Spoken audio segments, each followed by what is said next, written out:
আমাদের জীবনে যদি কোনো আমাদের ভিতর যদি একতা না থাকে, তাহলে আমরা কখনো, যদি আমরা কোনো দল হই, সেই দল কখনো জয়লাভ করতে পারবে না। জীবনে জয়লাভ করতে হলে একতার অনেক বেশি প্রয়োজন। আপনারা দেখতে পাচ্ছেন একটা দল এই গেমে পরাজয় লাভ করে, কারণ সেই টিমের বোঝাপড়া, টিমমেটদের বোঝাপড়া, একতা না থাকার কারণে তাদের কাছ থেকে বেলুন বের হয়ে যায়, আর এর ফলে তাদেরকে পরাজয় বরণ করতে হয়।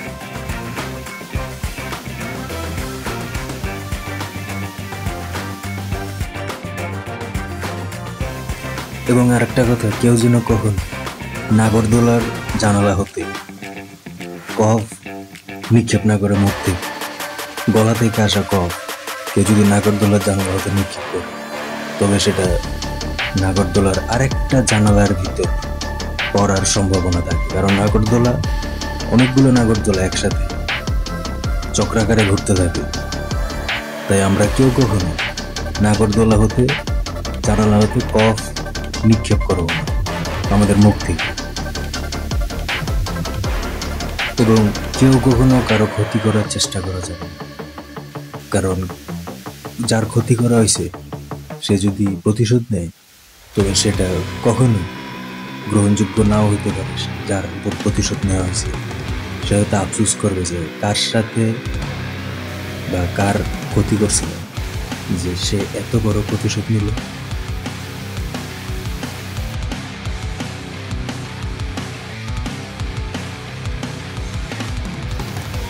জীবনে কখন কারোর সাথে তুলনা করা যাবে, কারোর সাথে কম্পেয়ার করা থেকে বিরত থাকতে হবে। যদি সুখীতে যে কম্পেয়ার করবে না, কারোর সাথে তুলনা করবে না নিজেকে, সেই জীবনে সবচেয়ে বেশি সুখী। আজকে আমরা এমন একটা গল্প সম্পর্কে জানবো, যে গল্পের নাম একটু পরে আপনারা জানবেন।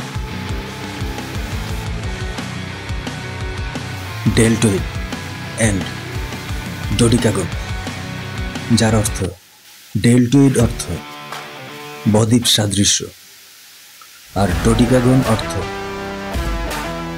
দ্বাদশ ভুজ। এই দুইটার সমন্বয় আজকের এই গল্প। তাই আজকের গল্পের নাম ডেলটয়েড অ্যান্ড ডোডিকাগন। বদ্বীপ সাদৃশ্য এবং দ্বাদশ ভুজ সম্পর্কে আমরা সবাই জানি, জ্যামিতিতে আমরা পড়ছি, কিন্তু দুইটার সমন্বয় একটা গল্প তৈরি হয়। সেই গল্পটা আজকে আমরা দেখব।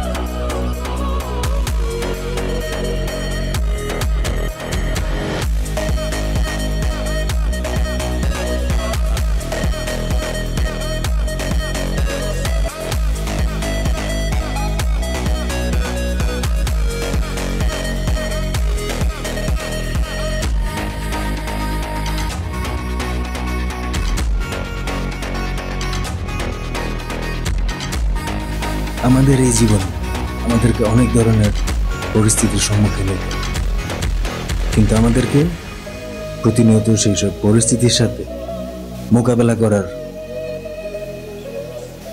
ক্ষমতা থাকতে হবে। এবং আমরা যাতে পারি, আমাদেরকে অবশ্যই সেই সব পরিস্থিতির সাথে মোকাবেলা করতে হবে।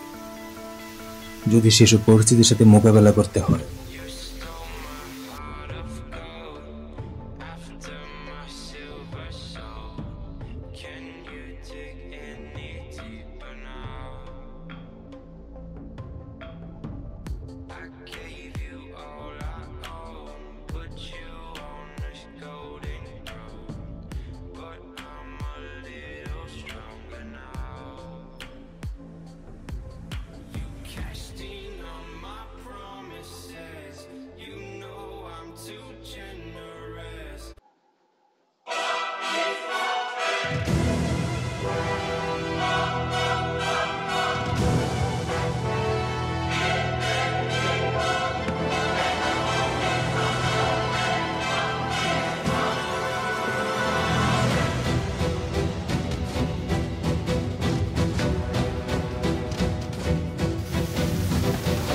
ব্লেজ যখন তার মুখমণ্ডল থেকে কফ নিক্ষেপ করে, তার কফ ছিল, তখন সেটা নাগরদোলা জানালা হতে আরেকটা নাগরদোলার চেম্বারের ভিতর পড়ে এবং যজ্ঞর মুখের মধ্যে কফ করে। যজ্ঞ তারপর থেকে শত্রু ব্লেজে। এবং এমনকি স্কুলের কম্পিটিশনে যখন খেলনা বানানোর প্রতিযোগিতা হয়, যজ্ঞ তৈরি করলো একটা কাঠের চুলা, এবং সে কাঠের চুলা তৈরি করার জন্য সে কোনো পুরস্কার পায়নি।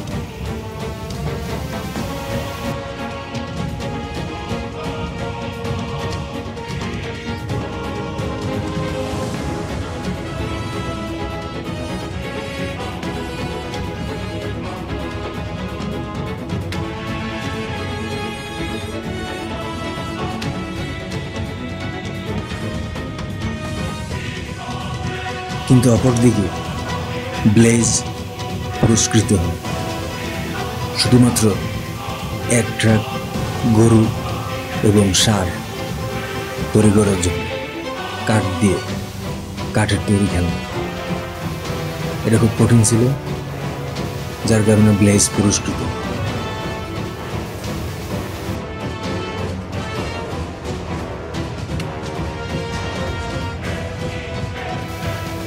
একদিন ব্লেজ ঘুড়ি উড়ানোতে ব্যস্ত ছিল।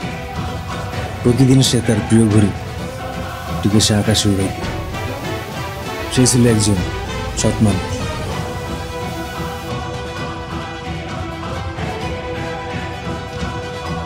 কিন্তু দুঃখের বিষয়, এমন একটা দিন ছিল যে দিন তার ঘুড়িটা কাটা পড়ে এবং একটা বাগানের গাছে পড়ে থাকে। ব্লেজ তখন ঘুড়িটা নেয় এবং সে প্ল্যান করে শত্রুকে পরাজিত করে। যে শত্রু কোনো ডিল ছাড়া, প্রতিযোগিতা ছাড়া তার ঘুড়ি অযথা তার ঘুড়ির সুতাকে কর্তন করে।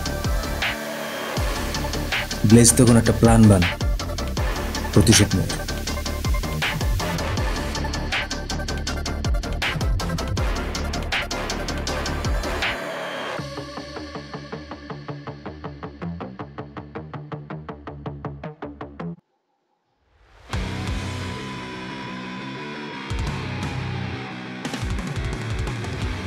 সূর্যমুখী ফুলের তেল সংগ্রহ করার জন্য যখন ব্লেজ সূর্যমুখী ফুলের বাগানে আসে, তখন দেখতে পায় সেই মানুষটা, যে মানুষটা ঘুড়ি উড়াচ্ছে, এবং সেই ঘুড়িটাই উড়াচ্ছে সে, যে ঘুড়ি দিয়ে তার ঘুড়ির সুতা কর্তন করা হয়েছে।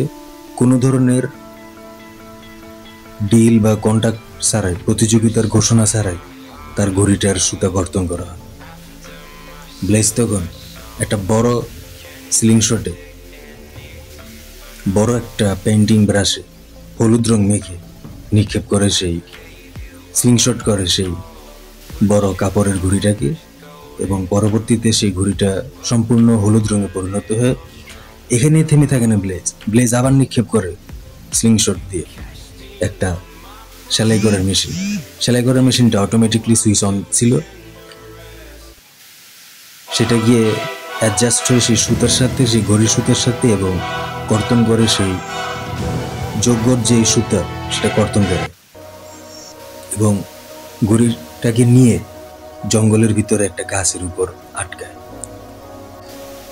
সেলাই মেশিনের সুতার সাথে ঘড়ির সুতে অ্যাডজাস্ট হয়, সেলাই চলতে থাকে, এবং সেলাই মেশিনের ভরে যজ্ঞর যে ঘড়ি সেটা একটা গাছের উপর পড়ে। যজ্ঞ তার ঘড়িটা খুঁজতে থাকে। এই ঘড়িটা দিয়ে সে কর্তন করছিল সেই ব্লেজের ঘড়ির সুতো, কারণ স্যার একটা সিআইডি ভাড়া করে। সিআইডি সারাদিন বন জঙ্গল খুঁজতে থাকে, কিন্তু কেউ দেখে না। এক পর্যায়ে সকলে দেখতে পায় তার ঘড়িটা গাছের মধ্যে সেলাই চলতে থাকে, এবং কি সেলাই মেশিনের সুতো এক পর্যায়ে সে কাপড়ের ঘড়িটাকে একটা ফিমেল আন্ডারওয়্যারে পরিণত করে, হলুদ রঙের।